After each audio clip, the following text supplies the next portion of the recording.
Tensión diplomática global.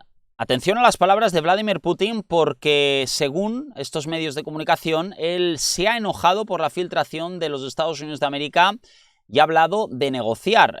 Lo cierto es que, recordemos, y esto es lo que pasó en esa conversación famosa entre Witkoff y Ushakov, donde Ushakov confirmaba que mientras hablaba sobre el plan de paz de acción de Donald Trump con Witkoff por teléfono, toda esa conversación ha sido filtrada a la prensa, filtrada a Ucrania y filtrada a Europa. Entonces Ushakov ha dicho, mira, nosotros no hemos sido, el FSB está investigando quién ha podido haber sido, quién ha sido realmente el que ha filtrado la información, y se ve que dicen que ha sido la CIA. Esto es lo que dice el FSB.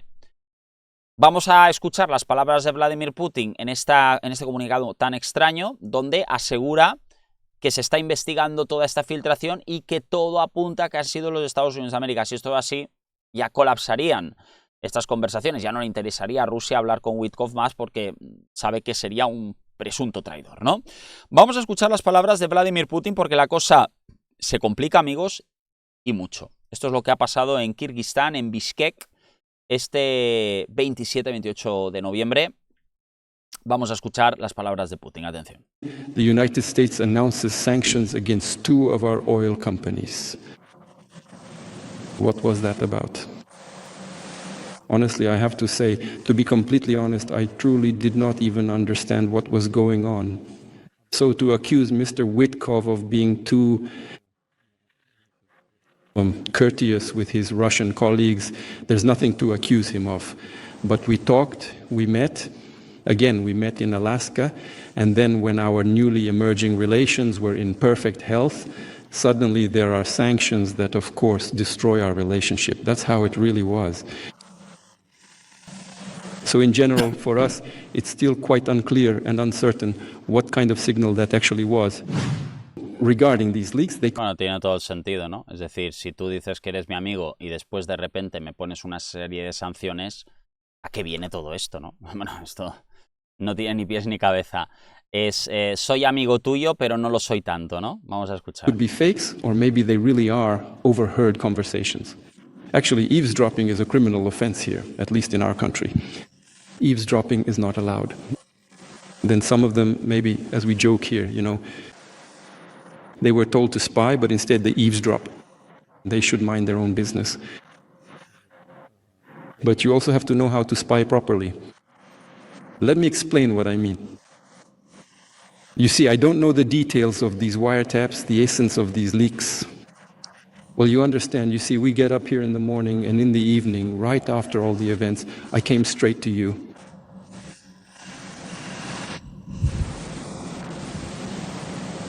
So, what is the problem there, in my opinion, in general?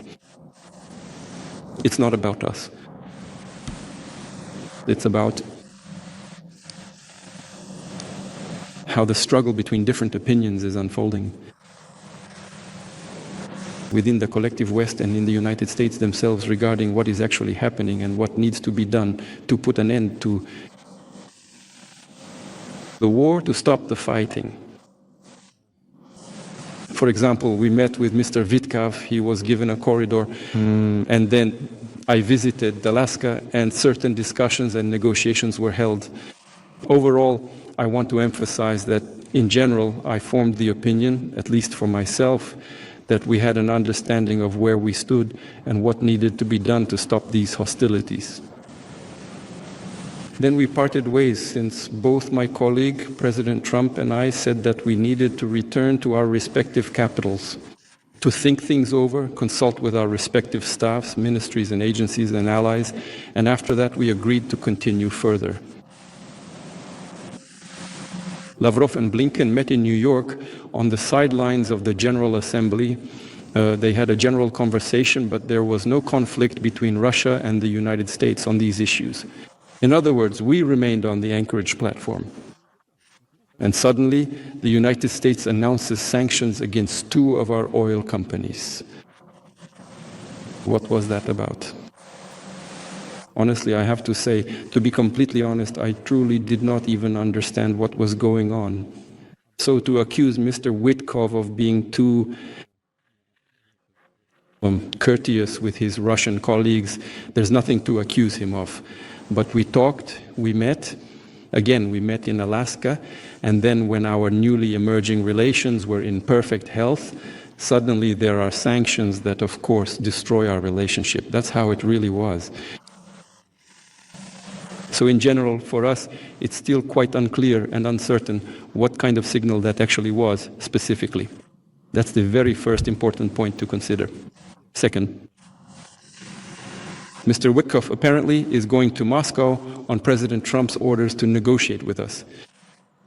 But it would probably be surprising if, in his conversations with Ushakov, he started cursing us out with foul language or said something like that. Was extremely polite and then came and tried to establish relations with us to improve his negotiating position. But that's just nonsense. And I'm not even mentioning that.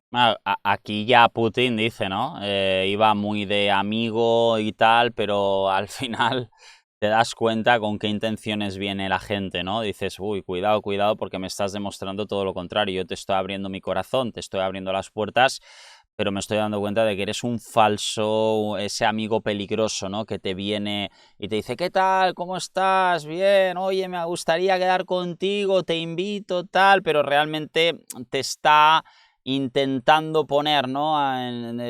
O camelando, como se suele decir, ¿no? O queriéndote para tener muy cerca de él después para poder usarte para algo, ¿no? O para tenerte controlado.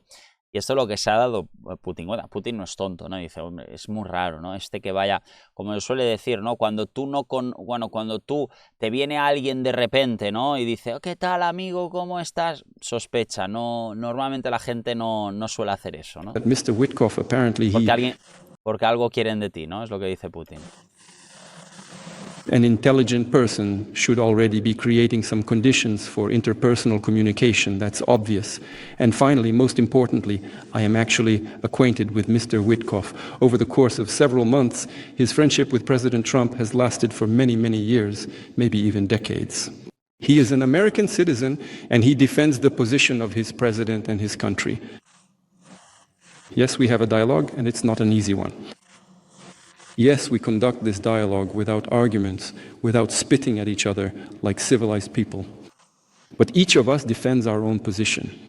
And Mr. Witkoff defends the position, I repeat, of the United States and the interests of the United States as he sees them.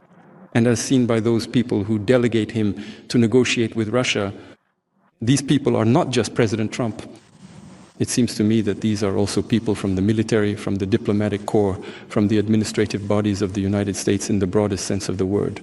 Pues ahí lo tenéis, ahí lo dice claramente Vladimir Putin. Lo que se está viendo aquí es prácticamente, ¿no? un sentimiento patriota pro-estadounidense en esas conversaciones que Vladimir Putin ya se está dando cuenta de que aquí hay algo extraño, ¿no?